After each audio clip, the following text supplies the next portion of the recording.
I would much rather consult with age groupers about how to train because they are balancing family and careers and then still performing at a high level. And so I would say they are much closer to the truth, like a Kona, let's say top 10 finisher kind of person is much closer to the truth of training than many pros, in my opinion.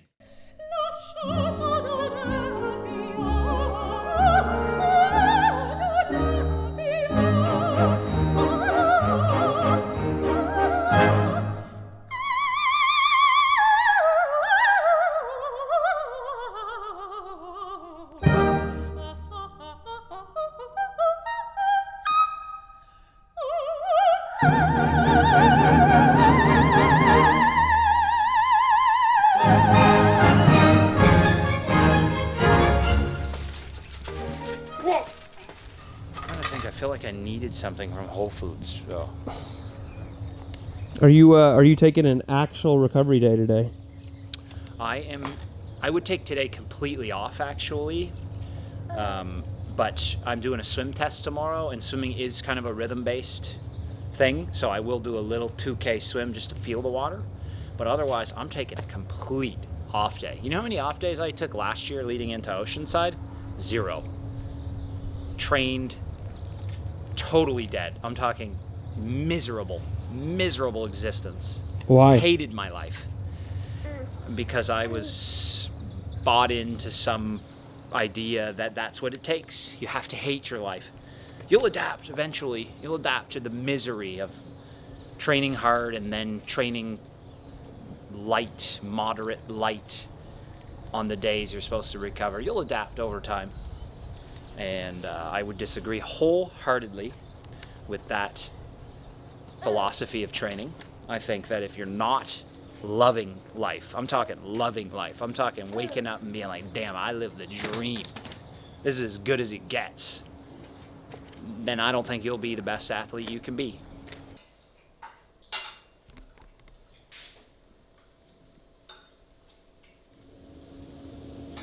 I mean, and only you know how you feel, right? Too. That's why I keep saying, like, throw the lactate meter out. Because if it's getting in the way of you developing an awareness of how you feel.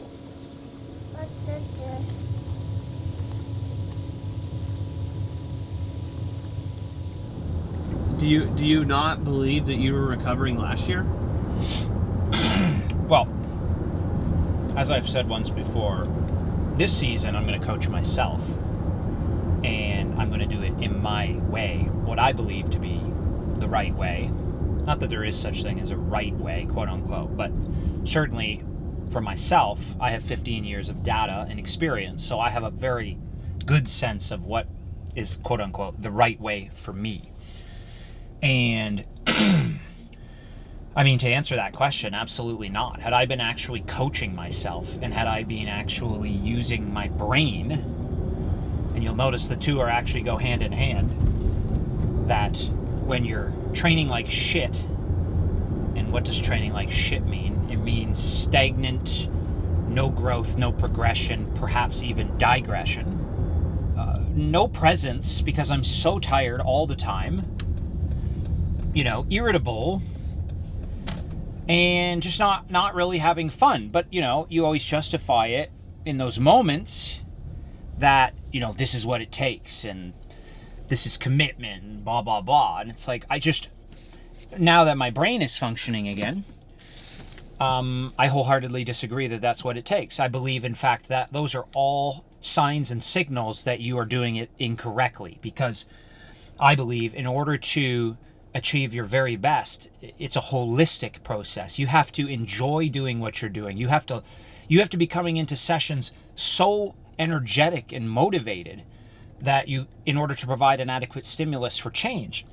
I don't understand why there is a fear of recovering. You should never be afraid to take a day or two recovery. And I'm talking for real, not some middling garbage like 2-hour ride at 220 watts that provides absolutely no stimulus, in my opinion, and a 1-hour run at 5 minutes per kilometer, and a 1-hour swim at 130 per 100 yards or something.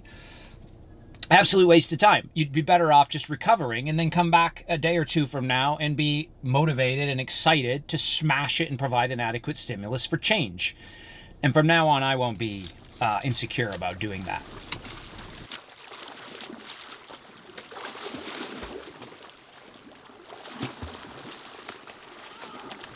This isn't difficult. This is not complicated. Though maybe some people are trying to make it seem like it's complicated.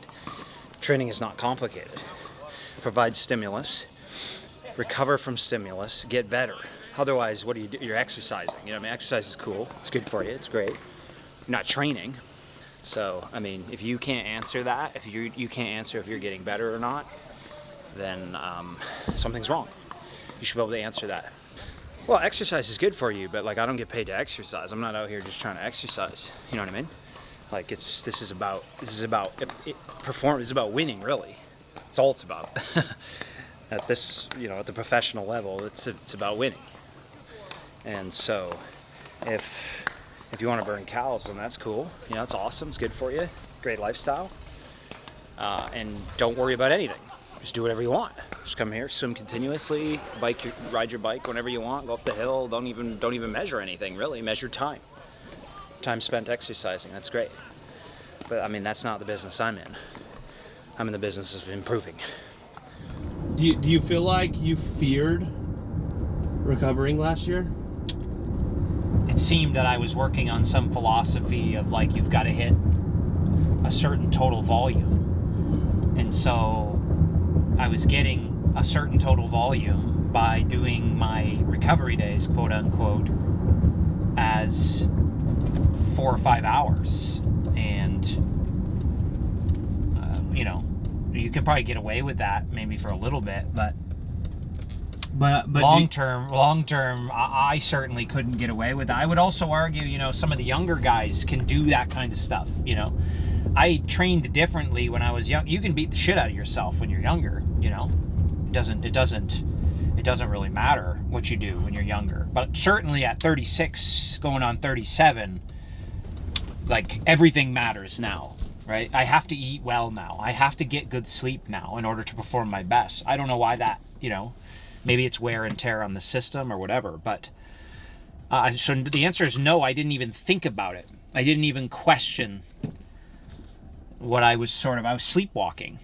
You know, I've been sleepwalking for a while now. Do you think we got that from social media? Like it's dogmatic from watching the Norwegian method was volume. I think I thought for myself for a good portion of my career, and then as we became more connected, for sure, absolutely, I was getting more influenced, especially as I, let's say, it's hard to, you know, tease out exactly what causes what. The reality is everything's affecting everything, right? But certainly as we became more connected, I was intrigued by different methods. But something that you have to appreciate is that, like, I was pretty darn close to my capacity, you know?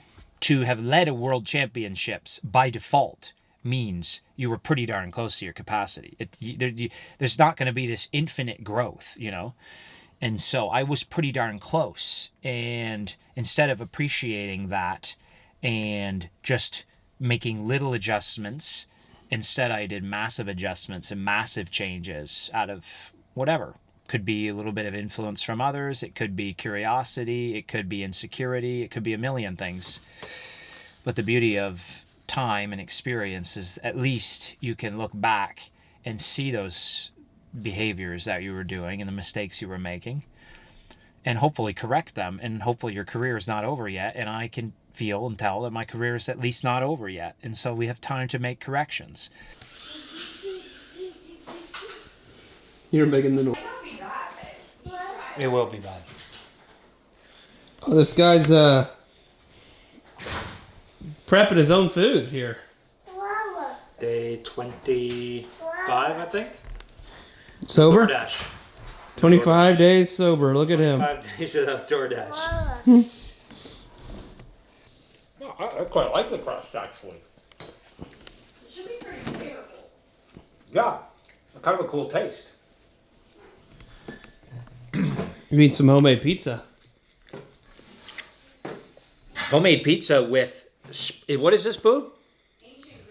Ancient grains crust. Pretty cool, actually. It's got kind of a cool taste to it.